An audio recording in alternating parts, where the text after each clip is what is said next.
Welcome to Wonderful Fantasy World. Subscribe now. The Mark of the Two Snakes, The Rebirth of the God, Slayer. Volume 1, The Awakening of the Blood Oath. Chapter 14, The Gear Maze. The mist wandered among the metal remains of the gear graveyard. The mountains formed by millions of gears piled up glimmered with a cold light. Each gear was engraved with blurred names and numbers, resembling a frozen metal graveyard. Aiden's boots stepped on the rusty gears, and the faint spiritual vein light seeping from the tooth patterns lingered around his ankles, like the whispers of countless undead. These gears come from the aliens devoured during the Eternal Silence disaster. Mara's snake tail swept across the mountain like a pile of gears. The sound of her scales rubbing against the metal carried a rare heaviness. After the church drained their spiritual veins, they forged their bodies into gears, calling it a divine souvenir. She pointed to the gear tower in the distance. The wreckage of the mechanical eye at the top glimmered with a cold, silver, snake-like light in the moonlight. Loren's mechanical eye used to monitor the entire wasteland through these gears back then. Aiden crouched down and stroked the dent of a gear with his fingertips, then suddenly withdrew his hand as if electrocuted. Beside the engraved word Vera on the gear surface, the notch of the snake-headed sword was clearly visible. The mark left when Vera's snake-headed sword struck Loren's gear sword during the duel of the two snakes in Chapter 8 of the prequel. When his blood-red eyes triggered the light, a semi-transparent battle afterimage emerged on the inner side of the gear. Vera's red snake spiritual light intertwined with Loren's silver snake gears at the core of the divine throne, and the blood-colored spiritual veins reversed into a spiral shape. Exactly the image in Aiden's mind when he awakened in the 4th volume of the main story. Aiden! Mara suddenly pressed his shoulder, and her snake pupils contracted in the mist. Your mark is resonating. The gear tower in the center of the gear graveyard suddenly roared, and countless gears levitated into the air, forming a shooying of Loren's mechanical palm on the tower top. Aiden recognized it as Loren's mechanical left arm eroded by spiritual veins during the confrontation of the two snakes in Chapter 5 of the prequel. There were still traces of Vera's spiritual vein blood at the gear joints. The shooying opened its palm, revealing the double snake gear cord nested inside. Exactly the same as the pattern on the base of the divine throne in the church's secret chamber in Chapter 1 of Volume 1. When he integrated his consciousness into the divine throne system back then, he deliberately left this core, Mara said in a low voice, claiming it was a gift for the future vessel, but, in fact, it's a cursed shackle. She lashed her tail and shattered a gear. The spiritual vein light spots overflowing from the crack actually formed Vera's face. Every alien spiritual vein that was harvested is trapped in these gears. Aiden's blood-red eyes suddenly stung, and fragments of the previous Divine Throne experiment emerged in his vision. Before the collapse of the Eternal Silence Core, Loren bound Vera's spiritual vein crystal to his mechanical heart, and in the background, his father's figure was stuffing the double snake jade pendant into the swaddled Aiden. We mistook symbiosis for plunder. Loren's voice was mixed with the sound of gear friction. But you can make the gears remember their original appearance. Suddenly, the gear tower roared with the sound of turning gears. Hundreds of gears formed Loren's mechanical giant hand, reaching out to grab Aiden. He instinctively tightened his snake-shaped wrench, but the red snake's spiritual light was absorbed the moment it touched the gears. The words blood and gears, indispensable, engraved by his father on the wrench surface suddenly glowed red. Mara's snake tail coiled around his waist and quickly retreated backward. The mechanical giant hand passed by the tip of his hair, leaving deep tooth marks on the ground. These gears can absorb the red snake's spiritual light. Mara lashed her tail to shatter the approaching gears, but the spiritual vein blood seeping from between her scales was absorbed by the gears. Loren had calculated it long ago. The power of the blood of the two snakes has a fatal attraction to the fragments of the divine throne. She pointed to the top of the gear tower.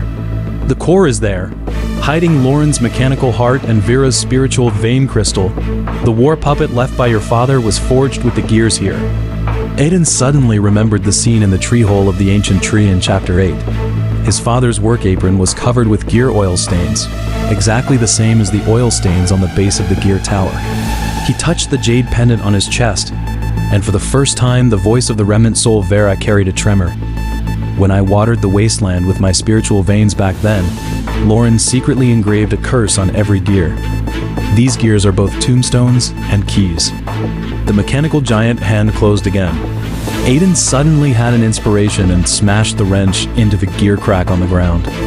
The blood-colored spiritual light spread along the tooth patterns, and all the gears suddenly resonated, forming a star map of the previous Divine Throne experiment in the air. The coordinate pointed to by the WLO5 number on the broken gear in the gallows square in Chapter 3. Mara exclaimed, "This is the reverse resonance of the Mark of the Two Snakes." Vera used it to cut off the core of the Divine Throne back then. Now you can use it to locate Loren's consciousness. In the star map formed by the gears, Aiden saw the afterimage of his father. It was a scene from Chapter 13 of the prequel. His father was in the blacksmith shop in the solitary shadow of the misty wasteland, adjusting the gear war puppet with Vera's spiritual vein blood. Each gear was engraved with the family emblem, Blood Oven. The afterimage turned around and the direction of the gear graveyard was reflected in his eyes. Aiden, when you see the light of the turning gears, it's not a divine oracle, but the cries of countless souls. The core of the gear tower suddenly emerged, actually forged from the broken pieces of Vera's snake-headed sword and Loren's gear crown. Aiden's blood, red eyes captured the operating frequency of the core, exactly the same as the gear pocket, watch he obtained in Chapter 2, the key item left by his mother that contained the map of the petrified ancient tree. When he placed his palm on the core, the projections of the skeletons of the first 5 generations of vessels emerged on the gear surface. On the breastbone of the 5th generation vessel, the position of the double snake mark exactly matched the burning sensation on his chest. "Are they all my ancestors?" Aiden murmured to himself, suddenly hearing old Tom's dying words from the depths of the gears. "It's related to Loren's mechanical heart, ... double quotes." Inside the core, Loren's mechanical consciousness was devouring the alien spiritual veins, and Vera's spiritual vein crystal was chained. Exactly the pattern of the spiritual vein siphon cannon chains that appeared in the Bloodfire Siege in Chapter 4 of the prequel. Mara suddenly threw out the red snake pottery cup. The blood pattern at the bottom of the cup resonated with the core, and the spiritual vein symbiosis ceremony from Chapter 2 of the prequel actually emerged. Vera handed the pottery cup to a human, and the spiritual veins in the cup reflected the scene of the misty wasteland's revival.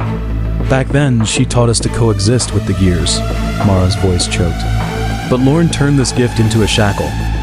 Aiden's blood, red eyes suddenly saw clearly the operation trajectory of the gears. Every tooth pattern was engraved with the names of aliens, and every notch was a failed symbiosis experiment.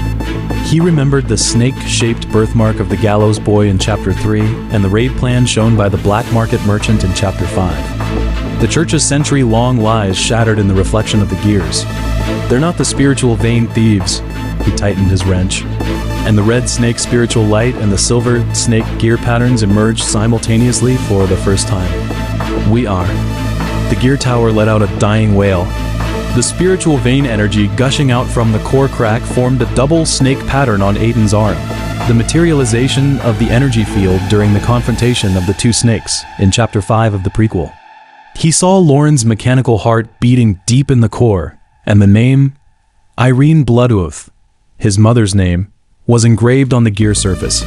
Exactly the code name of the experimental subject erased by the church in the heart-burning choice in Chapter 12. Do you think hatred can destroy the Divine Throne? Loren's consciousness suddenly flowed among the gears, and the mechanical voice carried a rare tremor. Look at these gears. Every one of them is of your mother's kin. Every crack is mine and Vera single quotes, double quotes. The voice stopped abruptly, and a hidden scene of the previous Divine Throne experiment emerged deep in the core. Before Tidon the Eternal Silence Core, Loren secretly embedded the fragments of Vera's snake-scale armor into the gears. This way, at least your spiritual veins can live on in the gears. Aiden's temples throbbed. He finally understood why his mother's snake-scale armor could delay petrification. It was the last bit of softness Loren retained in his absolute rationality. He looked at Mara, who was collecting the overflowing spiritual vein liquid with the pottery cup. The smile of Vera before petrification was reflected on the cup wall, exactly the same as the scene in the petrification pledge in Chapter 9. "We don't need a new god." Aiden inserted the wrench into the core crack, and the red and silver spiritual light wandered among the gears. "We need to remember these cracks in every crushed name." The gear tower collapsed accordingly. Millions of gears levitated in the air, and the faces of aliens emerged on each one. Their snake-shaped birthmarks, hawk-headed feather patterns, and ember spirit flames formed a light belt of two snakes entwining in the mist. Mara caught the Vera gear that was falling. The figure of Aiden was reflected in her snake pupils. Do you know? Before Vera was petrified, she deliberately engraved the blood-red eye ability into the mark of the two snakes. She said that only those who can see death understand that life should not be defined by gears. She pointed into the distance. The blood-colored leaves of the petrified ancient tree were floating towards the gear graveyard, forming a new double snake totem on the ruins. Aiden stroked the gear in his hand. A half-piece of snake scale was embedded in the tooth pattern left by Vera during the duel of the two snakes in Chapter 8 of the prequel. He suddenly understood why his father engraved the double snake pattern in the blacksmith shop and why his mother was willing to be a decoy on the execution rack. These gears are not cursed shackles, but the broken oaths of two idealists 100 years ago, the symbiosis code of aliens and humans intertwined in blood and fire. The mist gradually dissipated, and a staircase leading underground was revealed in the center of the gear graveyard. The last warning of the previous Divine Throne experiment was engraved on the stone wall. When the double snake gears stop turning, the shadow of the Reaper will devour all choices. Aiden's blood-red eyes lit up, and he saw that in the underground chamber at the end of the staircase, the gear war puppet left by his father was holding half a piece of parchment. The design drawing engraved with two snakes entwining a gear that he picked up in the gallows square in the Misty Choice in Chapter 3. Mara. Aiden turned around, and the wrench was hot in his palm. The church says aliens are spiritual vein thieves, but the real thieves are those who make the gears forget who they should turn for. He looked at the ruins of the gear tower. The wreckage of Loren's mechanical eye was pointing deep into the misty wasteland, where the petrified ancient tree and the more ancient Stargate ruins stood. Mara nodded, and her snake tail coiled around the gear engraved with Vera. Legend has it that the blood of the snake Triad Queen can make the gears rust. Now it seems that it makes them remember that they were once free spiritual veins. She threw the gear into the air, and the sound of metal collision echoed the clanging sound of the blacksmith shop in the distance. Your father once said that every gear should have its own pattern, just like every human and alien should have the freedom to choose how to turn. Aiden tightened his wrench, and the gears in the gear graveyard automatically arranged themselves under his feet, forming an arrow pointing to the mechanical divine palace. He knew that the next stop would be the gear maze at the core of the church, where Loren's mechanical heart was hidden, the truth of his mother's death was hidden, and the biggest lie of the previous Divine Throne experiment was hidden. The Divine Throne was never the key to restart the spiritual veins, but a shackle that imprisoned all lives. When he stepped onto the staircase, the gears suddenly beeped, and his father's voice came from the depths of the gears. Aiden, remember what you said when you first repaired the miner's gauntlet? Gears should not cut the skin, but let the spiritual veins flow. Now, let these broken gears become the cornerstone of a new civilization. Aiden stood at the highest point of the gear graveyard, watching Mara bury the red snake pottery cup in the ruins. The blood pattern at the bottom of the cup coincided with the double snake totem on the ground. In the distance, the church's gear armors loomed amidst. But this time, Aiden's blood-red eyes no longer only saw the gear cracks of death, but also the spiritual light of every life flickering between the cracks. The gears of the gear maze are still turning, but this time, the turning trajectory is no longer determined by the Divine Throne. Aiden touched the mark on his chest. It no longer hurt, but resonated at the same frequency with all the gears, all the spiritual veins, and all the hopes that had been crushed. He knew that the real Godslayer was not the one who destroyed the gears, but the one who enabled each gear to turn autonomously. And now, he is walking towards the church's mechanical divine palace with the aspirations of his fathers, the regrets of his ancestors, and the silent cries of the entire gear graveyard. There, Loren's mechanical heart is waiting. His mother's snake-scale armor is burning, and the ultimate truth of the Mark of the Two Snakes is quietly blooming with bloody hope in the cracks of the gears. This episode ends here. The next episode will be more exciting. Subscribe now.